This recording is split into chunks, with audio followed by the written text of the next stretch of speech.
Today you will learn how to use tape using watercolors.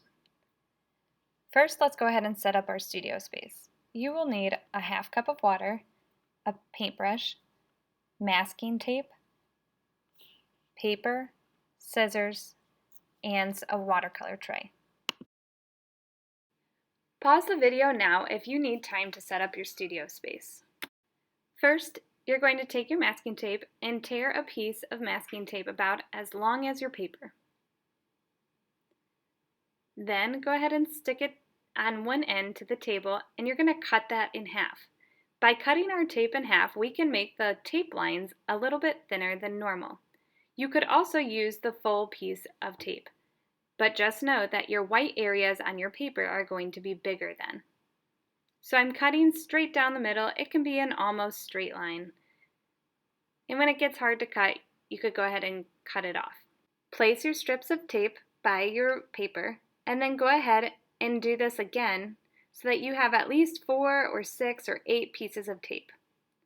Now I'm going to tape these onto my paper. And I'm going to place them diagonally and crisscross. So you could also do them up and down, vertical, or side to side, horizontal. Notice how I tore this piece of tape so that it would not go through the other piece. So I wanted it to start at one piece of tape and then go to the edge without going through that piece of tape. While you place your tape, go ahead and run your finger along it so that you're pressing it down to the paper. If you do not press down your tape, you might have some of your paint sneak through. Also notice how I have some small areas and some large areas in my composition. Again, press down on all of your pieces of tape to make sure that they are securely fastened to your paper. Okay, now we are ready to paint. So remember, with your watercolors, you want to use just the tip of your brush and swirl and twirl until you make that color wet. So I have to get more water, swirl and twirl until that color is totally wet. Then for this technique, I'm going to be using the side of my brush, lots of watercolor, and I'm just dabbing and touching the surface. You're using the side of your brush. I'm also using colors that are close to each other. So pink and red are very similar because we make pink by adding white with red. So I'm using pink and red together. What's another color that I could use with red? Orange, that's right. So first I'm using just pink and red, and then later on I might use some red and orange together. I'm going to speed up my camera to fill this in, but make sure to take your time in using just the side of your brush to go all the way to the edges of the tape. Now I'm going to switch it up, and I'm going to use yellow in the next area over. So remember to swirl and twirl your paint. Do not scoop your paint out. And we're using the side of our brush to make little footprints all over that area. A similar color to yellow is orange. So we are going to mix our yellow and our orange together. Notice I don't put the orange on top of the yellow, I'm putting it next to it. Did you know that when you mix yellow and red together, you get orange? That's why I chose to use these two colors together. Now take a moment to press all of your tape down, just to make sure that none of that paint or water seeps underneath. Next, I'm going to use my blue.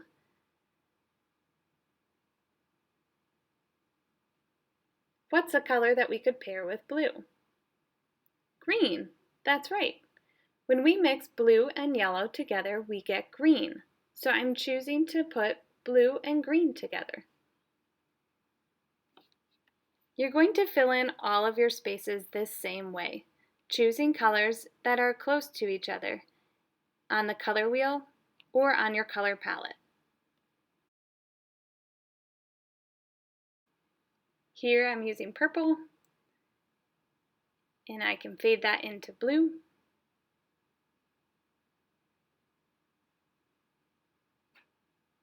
Which I can fade into a lighter blue.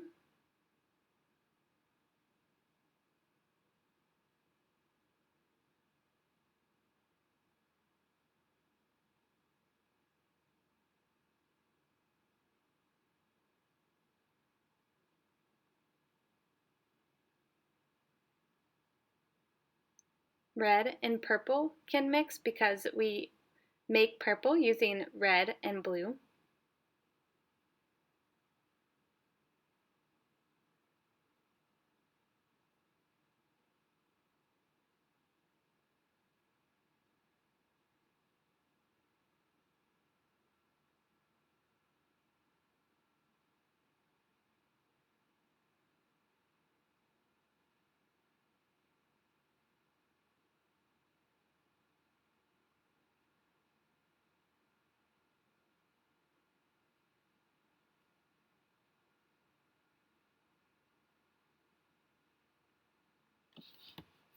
Check back one more time to make sure that no white spaces are showing around your tape. Now it is time to very carefully peel your tape off. Be careful if you see the paper start to rip with your tape, try to pull it from the other direction then. Okay, so if your paper starts to rip when you're pulling it from one direction, go ahead and grab the other end of the tape and pull it from that direction. That's what happened here. The paper started to rip, so I'm going to start on the other side and pull across.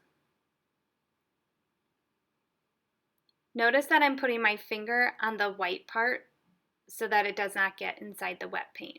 You could also choose to pull your tape off after it is dry. And then you're done.